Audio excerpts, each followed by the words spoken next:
Ei, você aí, preste atenção. Saiba que pode se obter muito mais com boas palavras e um revólver do que com boas palavras somente. Conhece essa frase? Sabe quem disse isso? Sim, Al Capone disse o que parece sintetizar como esse gangster ítalo-americano conduziu a sua vida. Não está familiarizado com a história de um dos maiores mafiosos de todos os tempos? Então fica aí, que eu tenho certeza que vai curtir saber tudo o que envolve esse homem.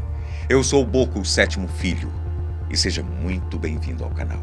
É possível dizer que a história da máfia italiana, que a tornou temida em todo o mundo, se deve muito à sua infiltração na cidade de Nova York.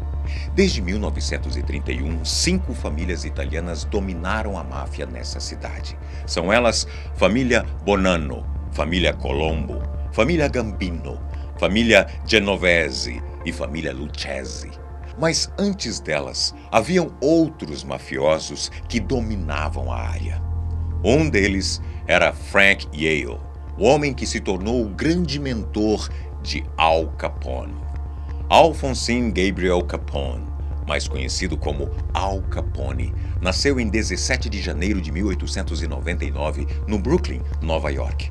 Seu pai, Gabriel Capone, barbeiro, e sua mãe, Teresina Raiola, costureira, eram imigrantes italianos nascidos na pequena vila Angri, na província de Salerno.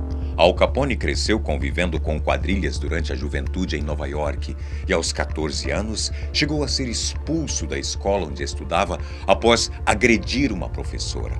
Foi nesse período que conheceu o mafioso Frank Yale e passou a participar do grupo Five Points Gang, que atuava na região de Manhattan e a trabalhar como segurança e barman no Harvard Inn, um bar em Coney Island, pertencente a Frankie, como o chamavam. Frank Yale, que tinha vindo da Calábria, na Itália, e chegado com sua família aos Estados Unidos por volta de 1901, entrou para o crime já na adolescência, fazendo parte do mesmo grupo que Al Capone agora fazia parte, o Five Points Gang. No caso de Frankie, ele havia sido indicado por John Torrio, outro grande mafioso italiano que foi parar em Nova York. O grupo era liderado por Paolo Antonio Vaccarelli, o Paul Kelly, mais um grande mafioso e ex-boxeador ítalo-americano. É possível dizer que inicialmente a hierarquia e teia de relações entre os citados funcionasse com base na proteção da seguinte maneira: Paul Kelly protegeu inicialmente John Torrio, que protegeu no começo Frank Yale, que foi o primeiro patrão de Al Capone. Após conhecer Mai Collin, uma jovem de família irlandesa, Al Capone teve um filho em 1918. Foi aí que decidiu então casar-se com ela em dezembro do mesmo ano. No ano seguinte, em 1919, Frank Yale transfere Al Capone para Chicago para trabalhar diretamente para John Torrio no grupo conhecido como Chicago Outfit, que possuía suas atividades ligadas à lavagem de dinheiro, apostas ilegais, jogos de azar, prostituição, mas, sobretudo, a venda de bebidas alcoólicas, o que, na década de 1920, devido à lei seca, era considerado uma atividade ilegal e, portanto, proibida. Existia realmente muito dinheiro envolvido na disputa pelo controle do contrabando de bebidas alcoólicas, e o ambiente era o mais violento possível. A quadrilha de Al Capone chegava a faturar 100 milhões de dólares por ano. Em janeiro de 1925, John Torrio foi baleado na rua, ao lado de sua casa. Ele sobreviveu ao incidente, mas resolveu deixar Chicago e nomeou Al Capone como seu sucessor aos 26 anos de idade.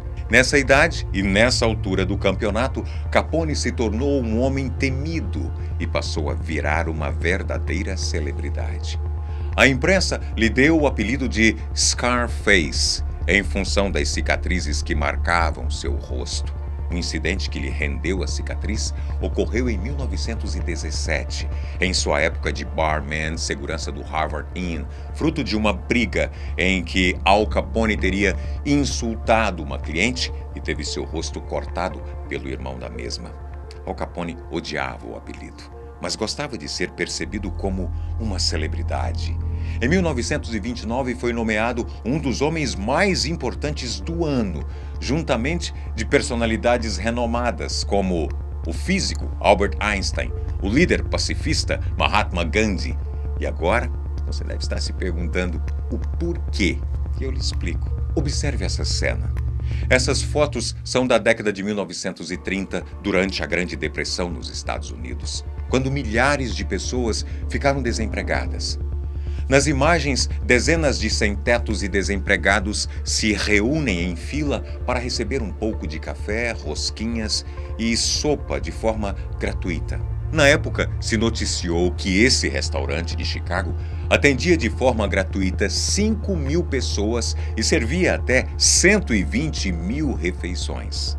O dono desse restaurante, autor dessa obra de caridade, é ninguém mais, ninguém menos que Al Capone.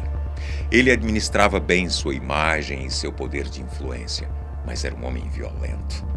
Na manhã de 14 de fevereiro de 1929, 7 homens que pertenciam à gangue de George Bugs Moran, um dos rivais de Al Capone, foram mortos a tiros por homens vestidos de policiais.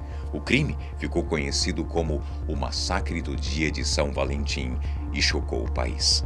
Apesar das investigações, não houve avanço sobre os envolvidos na chacina, ainda que os rumores que ligavam Al Capone ao incidente fossem muito fortes. Al Capone gostava particularmente de uma arma.